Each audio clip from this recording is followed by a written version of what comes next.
like you have great intentions, but there are always going to be a small yet vocal group of people there can kind of just be toxic. I understand what you're saying, but when it comes to fans, it is a fan's right to have whatever opinion they want to have. And people are going to be upset because, especially when you're talking about books or games, because you're never going to be the exact person who they had in their head or who they played on Witcher 3, for example. I don't necessarily consider that toxic. I just consider that passionate.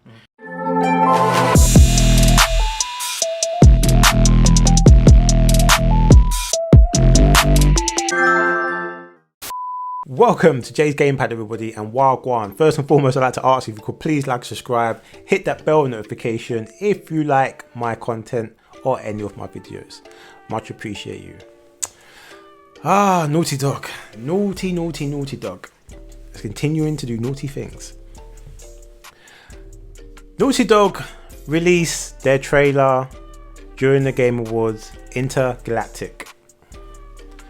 And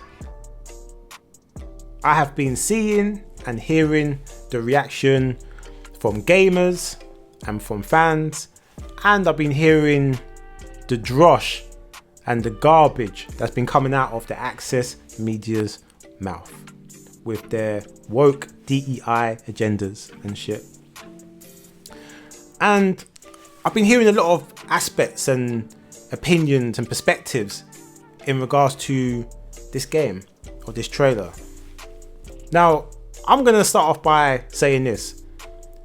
Graphically, the trailer looks amazing. Like, for me to say anything else, I'll be capping, I'll be lying, I'll be doing this game, I'll be doing Naughty Dog, and just gaming in general at this surface. Like, I can't lie, I can't cap. I even like the fact that Naughty Dog has chosen to dive into another genre, which is space sci-fi, something completely different, and action as well, like with the combat. I like that. That's something completely different, and I actually respect Naughty Dog for taking that leap of faith and trying something completely different and completely new compared to what they had done previously with Uncharted and The Last of Us. Now, putting aside the fact that, like, when I saw the main character, I thought it was Lev from The Last of Us 2, which I hate with a passion, by the way. I cannot stand that game.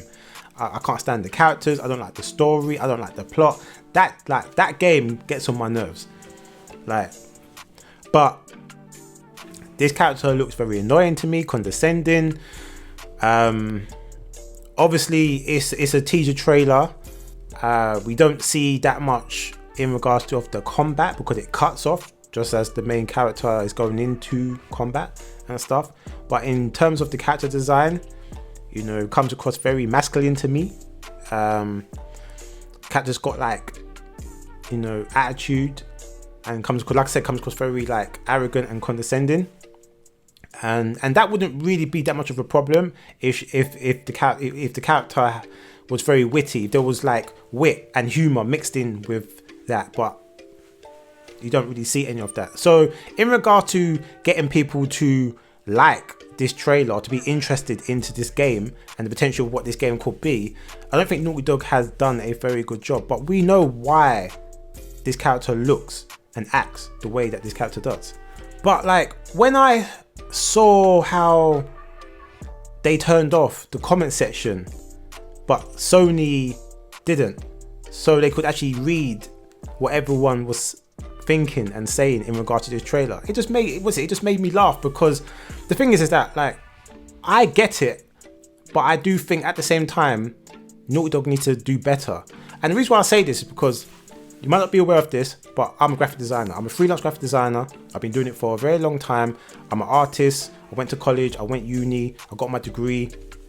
So I understand art. I understand the plight and the journey and the trials and tribulations of an artist and your work and you producing art and stuff like that. And I've always said this, yeah, and I've learned this from a very long time, yeah, because I come from a family where like my mother, she was a theatre actor. I've got like, you know, my aunt that was a musician, a singer and stuff. You know, one of my sisters, she went to the Brit school, she dancing and stuff like that. Both my sisters grew up singing. My pops, he started the sound system, he's a musician. I come from a very artistic family, and I've always been like into the arts.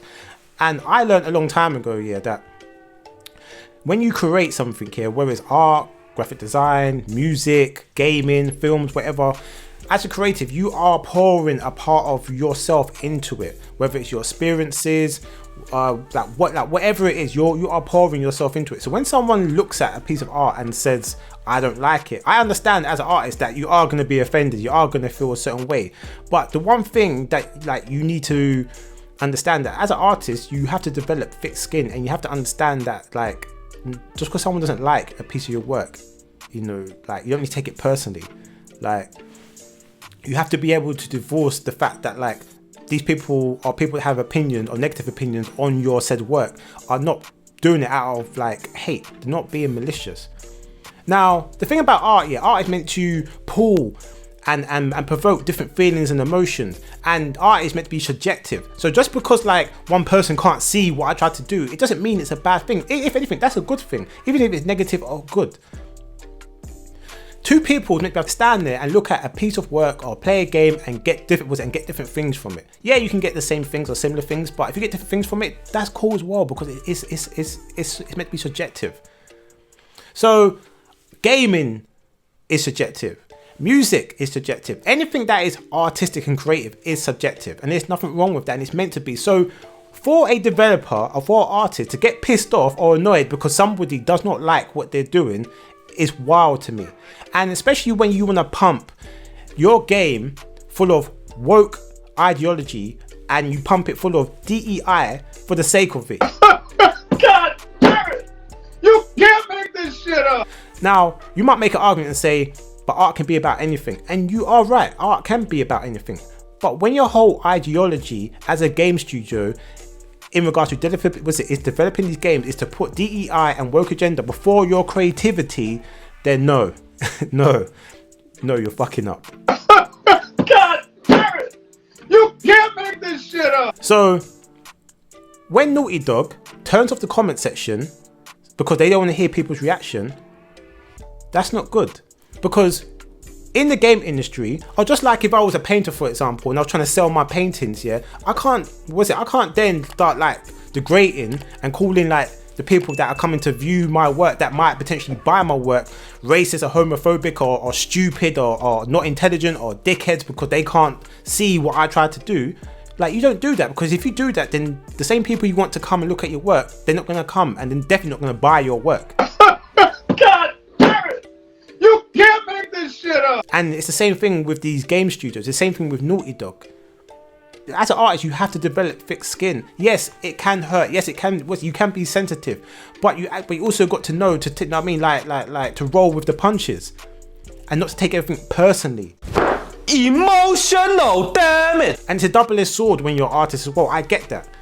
And this is the thing. No one's really talking about the art aspect of it. They're just talking about, oh, it's woke and it's this and that. You know, and Neil Cuckman, he's a dickhead and he's this and that. And listen, I agree with a lot of these points. Like, I don't like Neil Cuckman. I don't like what he's done since Amy Heddens got kicked out of Naughty Dog, should I say? I don't like what Naughty Dog has become since Neil Cuckman has had full control of that studio.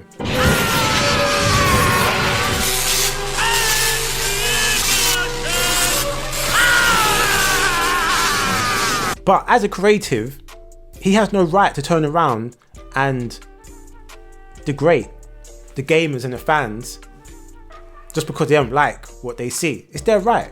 And if anything here, like Neil Cuckman knows what he's doing.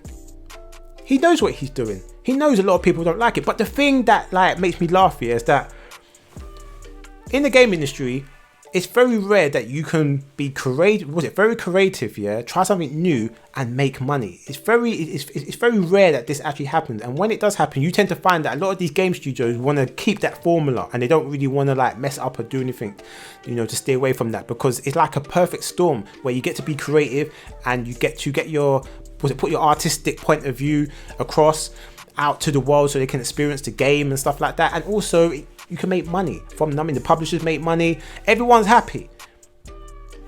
But the gaming industry, it's a very, very, very big industry. It makes a lot of money. It pisses over the film industry. It pisses over Hollywood. You know what I'm saying?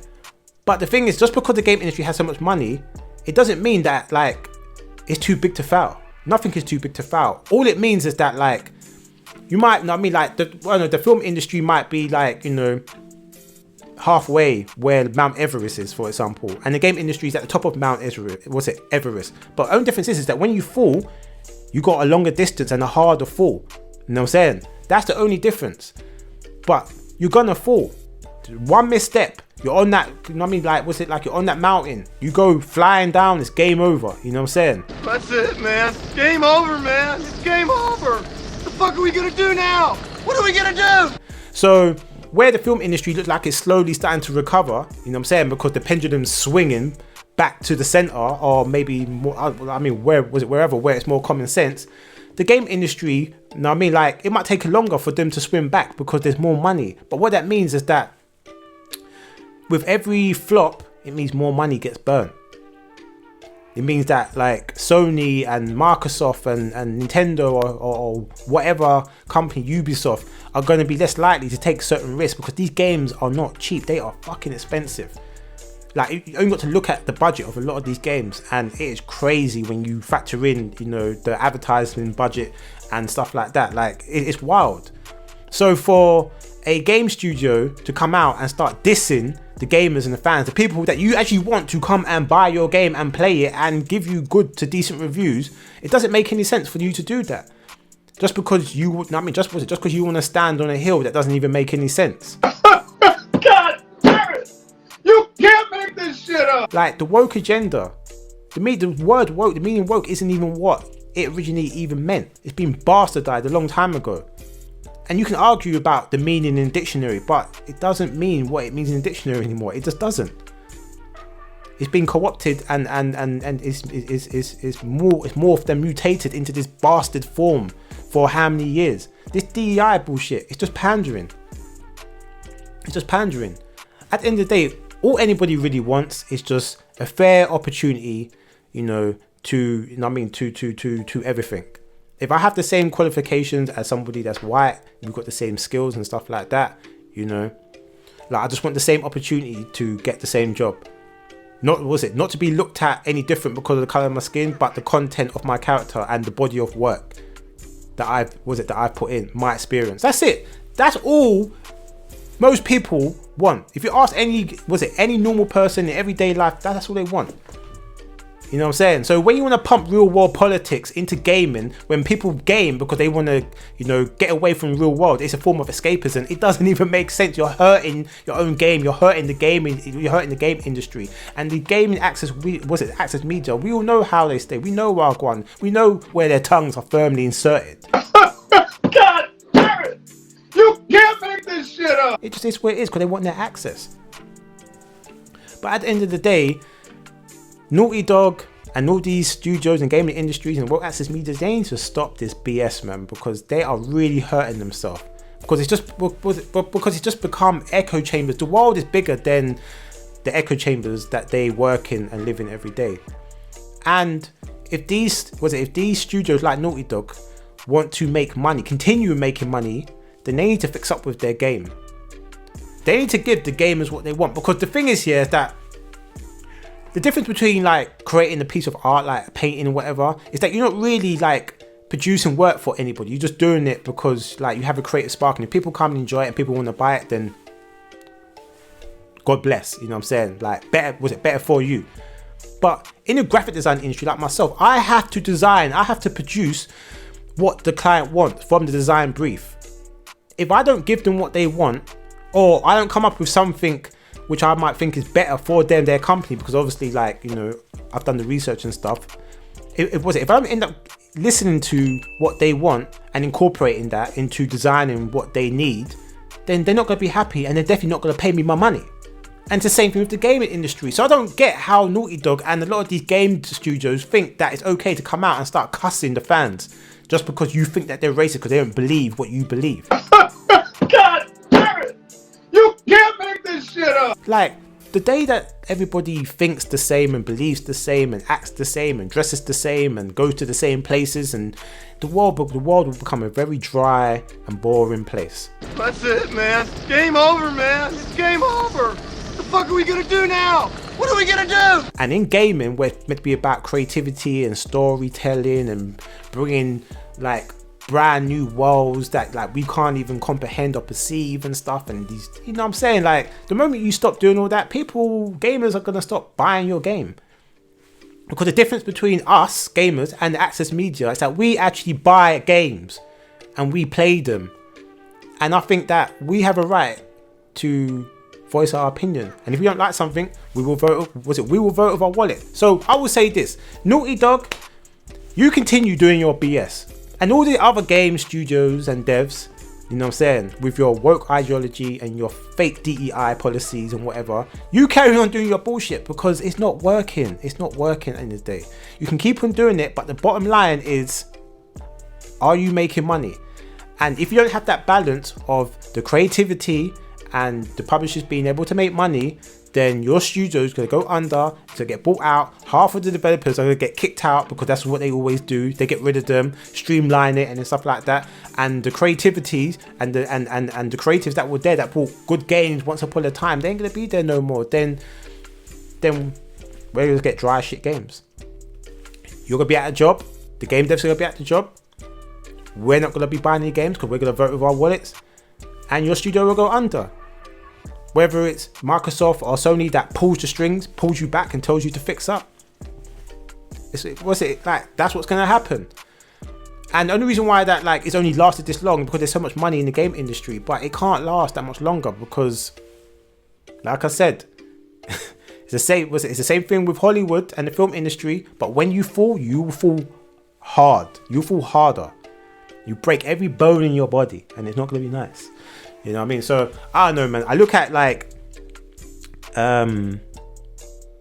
Intergalactic, games like Intergalactic, and I just think to myself, this looks and feels a lot like The Last of Us Part 2, things that I did not like. And the difference is that Naughty Dog can't lie and manipulate. Why the fuck you lying? Why you always lying? Oh my god, stop fucking lying. This is a new IP. So, do you know what? It'd be interesting to see what happens, but I just think that as a creative, as an artist, this isn't the right way to go about it. I think a lot of developers and creatives in the game industry need to develop thick skin, and they need to stop internalizing everything and taking everything personally.